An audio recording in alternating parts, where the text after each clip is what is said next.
भाई आप एसओएल के स्टूडेंट को रेगुलर कॉलेज के प्लेसमेंट ड्राइव से अलग रखते हो और फिर आप ये कहते हो कि भाई एसओएल के स्टूडेंट अपने कोर्स के साथ साथ दूसरे एडिशनल प्रोग्राम भी परस्यू कर रहा है या कोई जॉब वगैरह कर रहा है, इसलिए वो जॉब फेयर में या प्लेसमेंट सेशन में इंटरेस्ट नहीं दिखाता।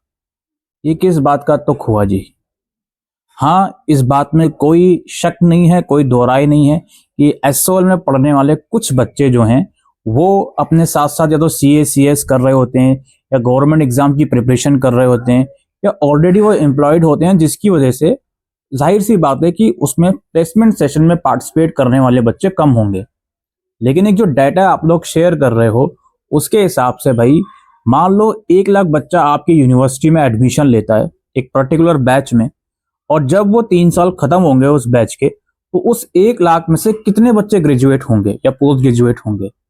मान लो हम फेलर रेशो या एब्सेंट रेशो अगर देख लेते हैं, 1 लाख में से 30% भी है, बचे 70,000।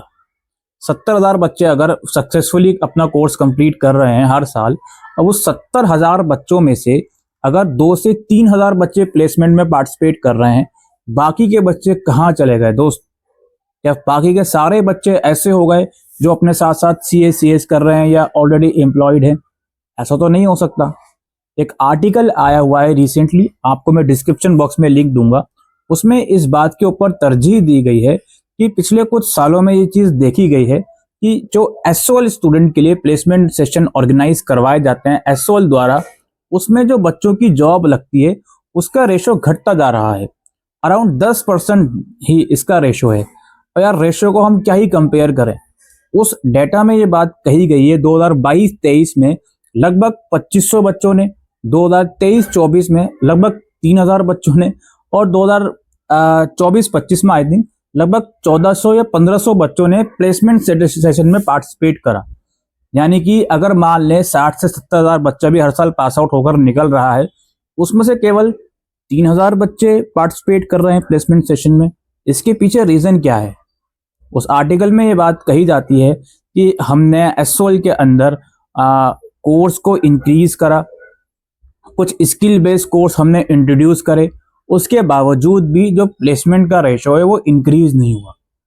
एक बच्चे की बात भी उस आर्टिकल में ये कही गई है कि हमें जो ज़्यादातर जॉब ऑफर करी जा रही हैं वो बीपीओ सेक्टर कॉलिंग की जो जॉब्स हैं वो ऑफर करी जा रही हैं, जिसकी वजह से बच्चे जो हैं वो उसमें इंटरेस्ट नहीं दिखाते, और जो उसके लोकेशन होती है वो बहुत दूर होती है, नोएडा होती है, गुरुग्राम होती है, जिसकी वजह से बच्चे जो है उन जॉब्स में इंटरेस्ट नहीं दिखाते और उनका जो रेशो है एसओएल का वो बहुत कम है। इस आर्टिकल में कंपेयर करा गया एसओएल में मिलने वाली जॉब को एसआरसीसी में जो बच्चे पढ़ रहे हैं उनकी जो प्लेसमेंट रेशो है उससे। अब कंपेयर भी आप किसको कहाँ कर रहे हो जी? कहाँ एसआरसीसी और कहाँ एसओएल का स्टूडेंट? ये उस आर्टिकल में रिसेंटली आया है, तो आप चाहो तो रीड कर सकते हो उस आर्टिकल को डिटेल में जाकर।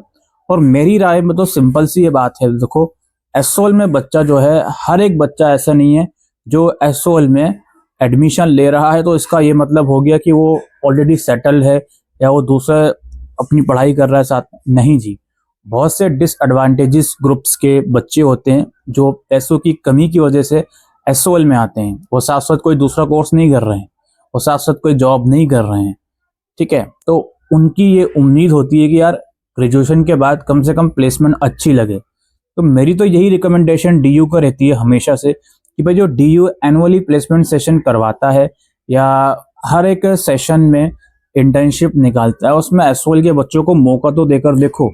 उसमें साफ साफ ये लिखा रहता है कि दीज इंटर्नशिप्स या these job fair are for bona fide regular student only. एक तरफ आप ये लिख रहे हो, दूसरी तरफ फिर आप कहते हो कि एसओएल का स्टूडेंट इसलिए इंटरेस्ट नहीं दिखा रहा जॉब में क्योंकि वो अपना दूसरा कोर्स साथ में कर रहा है, क्योंकि वो अपना गवर्नमेंट एग्जाम की प्रिपरेशन कर रहा है। ये चीजें गलत हैं जी, इन चीजों को समझने की जरूरत है, चाहे वो डीयू के वाइस चांसलर साहब हो, चाहे वो एसओएल के डायरेक्टर या प्रिंसिपल साहब हो, ठीक है? और आप लोगों से तो मेरी इतनी ही सजेशन है, देखो आजकल जॉब ज़्यादा बहुत ले ऑफ भी हो रहा है और जॉब मिलना बहुत डिफिकल्ट हो गया है। मैं तो इतना कहूँगा कि यार देखो, जो चीज़ें चल रही हैं मार्केट में उसके साथ साथ चलो। लाइक एआई चल रहा है बहुत ज़्यादा, उसको सीखो यार, एआई को, चैट जीपीटी को सीखो, जिमिनाई को सीखो, इन सब चीज़ों को सीखो यार, इसी में आपका फ़ायदा है। तो किताबें पढ़ के बुकिश लैंग्वेज से कुछ नहीं होने वाला, वो आपके कहीं काम नहीं आएगी। ठीक है, तो चीज़ों को, अपने कोर्स तो आप करो यूजी या पीजी, लेकिन उसके साथ साथ प्लीज़ स्किल्स आपके लिए बहुत ज़्यादा ज़रूरी है, बहुत ज़्यादा ज़रूरी है। और जो बच्चे करंटली जॉब में हैं, वो ये ना समझें कि हम तो सिक्योर हैं, वो इस जद्दोजहद में लगे रहें कि किस तरीके से आप अपनी जॉब में और ज़्यादा इम्प्रूवमेंट कर सकते हो, अपने स्किल्स और नॉलेज में और ज़्यादा इम्प्रूवमेंट कर सकते हो।